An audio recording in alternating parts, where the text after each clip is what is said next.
So we have spoken about the management of expectation. I have been involved in an exercise as a professor on leave working with the European Parliament for the last year in that long-term planning exercise of the European Parliament. That is, how will the world look like in 2025 and what can be the consequence for the European Parliament? How did we do that?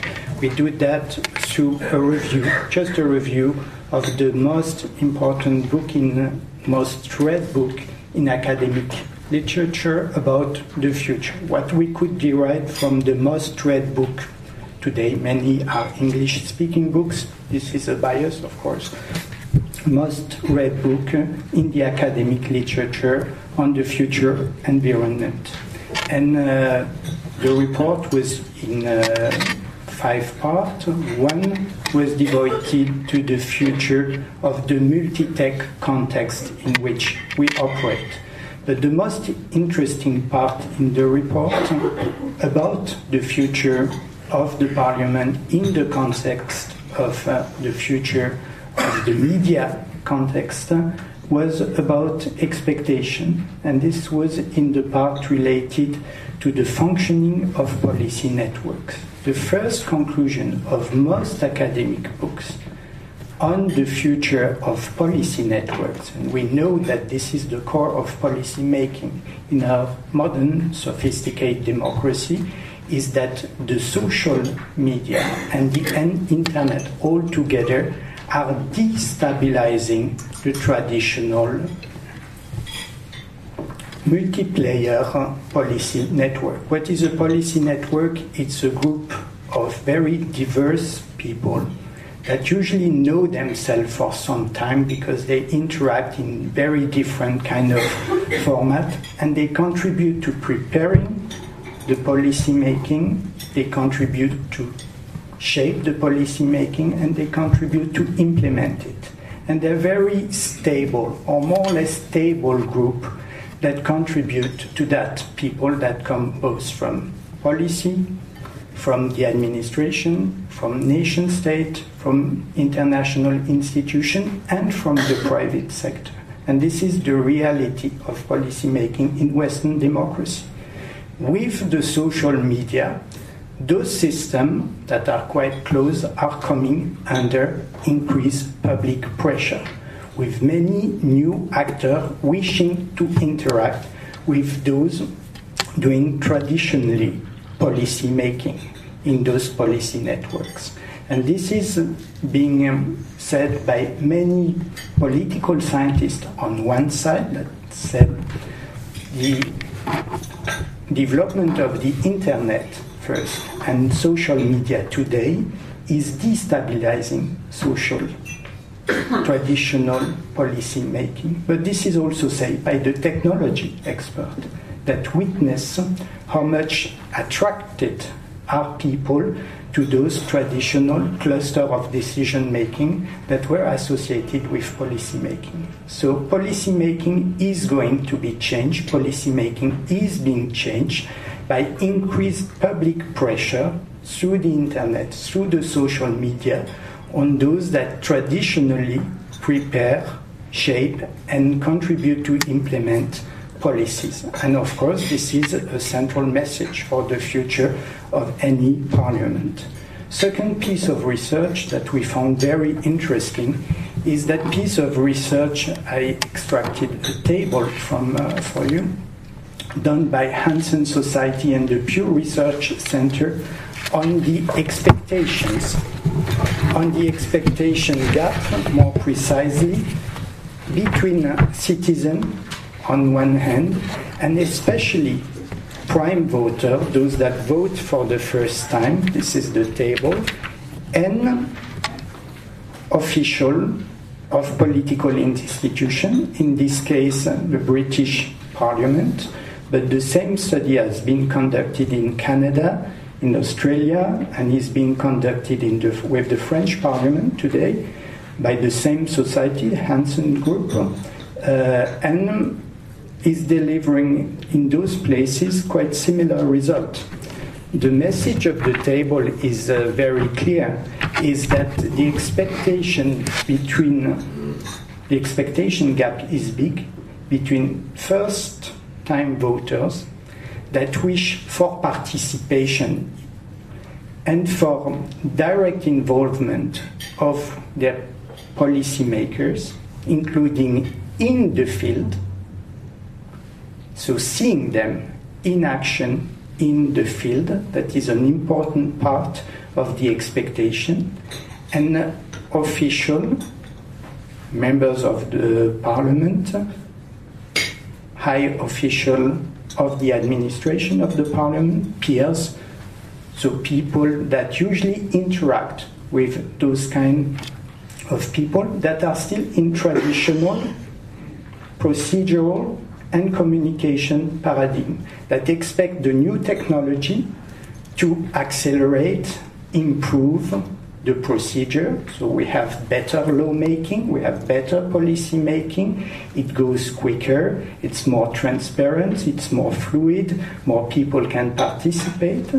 And to improve communication, we have access to more people in a more frequent way, in a more targeted way. This is very legitimate expectation, but they're still in the traditional paradigm of better organization, better communication, where the center, the emitting center, is the institution, the member in the political institution, where the expectation on the side of our first prime voter is slightly different. It's really an expectation for daily interaction at different level, including level on the field. So seeing the member as an actor within its constituency. And this has been missed by early pieces of literature that were also in the communication paradigm. And this is now likely to be a very strong challenge for the development of next generation of social media and next generation of tools to empower official and member to do that kind of interaction that is expected by first prime voter. This is not communication anymore. This is a tool to simulate and to increase interaction. To simulate interaction, because you cannot interact with people in more than 2 places at the same time. So you need simulation tools that simulate interaction with people with a certain kind of realism. And you need also tools that create possibility for interaction. And here I want to finish with a project developed within the Commission itself. European Commission, through a little team in DG Com, has a very forward-looking strategy that say basically the problem is not social media anymore. The problem is speaking to God. What is God? It's the global open data.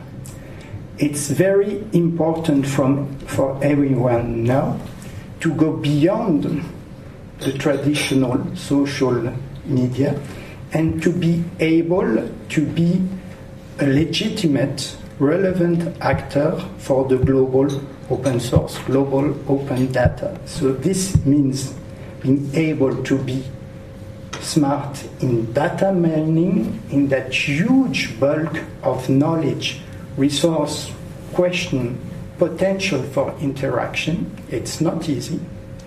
To be able to profile, second quality, oneself in order for the people you don't know, but that may be very useful to you, to come to you. So if you're not profiling well, you're not getting the people that can help you in the global open data system. And then, of course, to be an effective producer, so to put there elements that reinforce your profile, that are important, interesting, read, that create further interaction. And this in a huge system that goes much beyond the traditional social media system. And the Commission is now trying to think about what they can do as an institution in their different DG to be a relevant player in that global open data that is, of course, incorporating a few elements that were developed before by the Commission to be active in the social media sphere. Of course, in our research, and this is to end those little comments, we also have witnessed that in the literature, it's basically say that social media will be no exception, and that the overall problem you have with the new multi-tech situation will be also a problem for social data. This is, of course, the digital divide, not only linguistic, but also cognitive. People not trained to express themselves and to understand things in a certain way may be excluded, and this is a job for the people that are responsible to bringing much more people than the business into the system. This may be the case of political middlemen whose traditional responsibility is to bring more people into the debate, and they have to do something with the digital divide. This is an expectation that is here, not only linguistic but also cognitive. There is also the issue that is developed into the report of hidden social control by all those type of new media and new development, but this has been discussed many times by a large number of experts.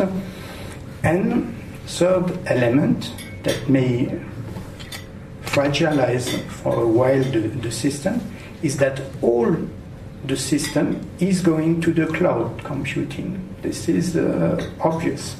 And so the system of social media and the rest of the media that have been developed under internet traditional technology going to the clouds will face the opportunity, enormous opportunity, but also the challenge of cloud computing and the risk of security, the risk of reliability, the risk of manipulation of data. So the issue of security of social media on the cloud are going to be challenges for all that want to tape and derive the best of this wonderful opportunity that is going to be offered very soon now. And that is not the future anymore, but that is almost already part of the present.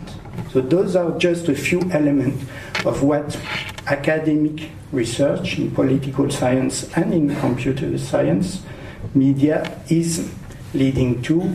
They are just issues to be debated and to be then addressed together.